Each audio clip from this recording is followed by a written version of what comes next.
Мына биз айтып атабыз, Казакстанды эгерде ушул жерде 4 жылдыздуу, 3 жылдыздуу нерселерди курса, биздин эл ошол жерде иштейт деп биз ошого дагы макул болуп отурабыз. Ошого ыраазы болуп отурган болсок, анда биз коркоктун коркогу болобуз.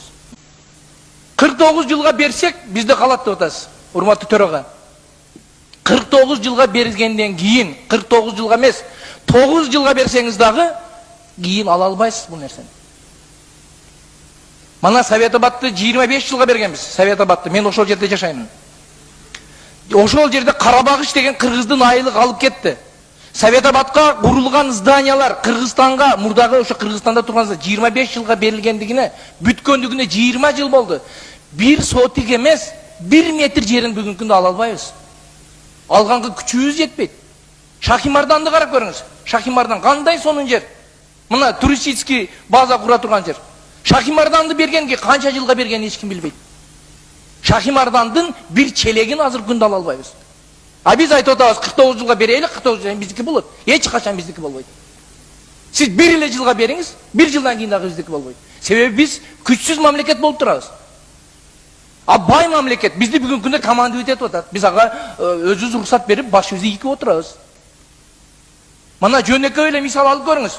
Кошунаңыз бай болсо, жөнөкөй эле үйдө кошунаңыз менен сиз жашасаңыз, кошунаңыз бүгүн сиздин үйүңүздүн ичине кечирип коюңуз, улуу сөздө уят жок, туалеттин курса, ушу туалет ушул жерде туруп турсун.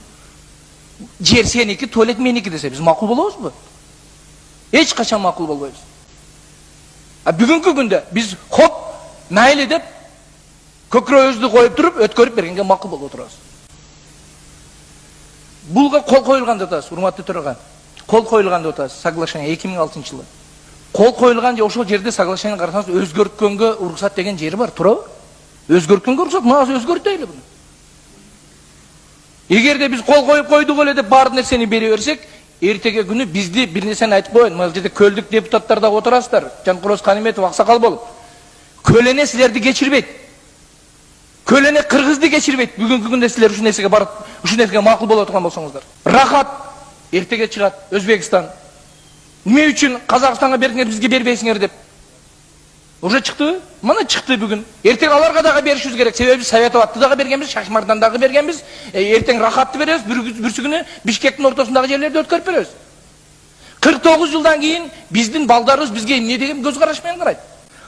Эң жаман көргөн Акаев, кыргыздын бардыгынын чекесине чыйкандай болуп чыккан Акаевдин тушунда сатылбаган, Акаевдин тушунда өтүлбөй өткөнгө уруксат бербегенде эмне үчүн бүгүнкү күндө өткөрүшүбүз керекпиз?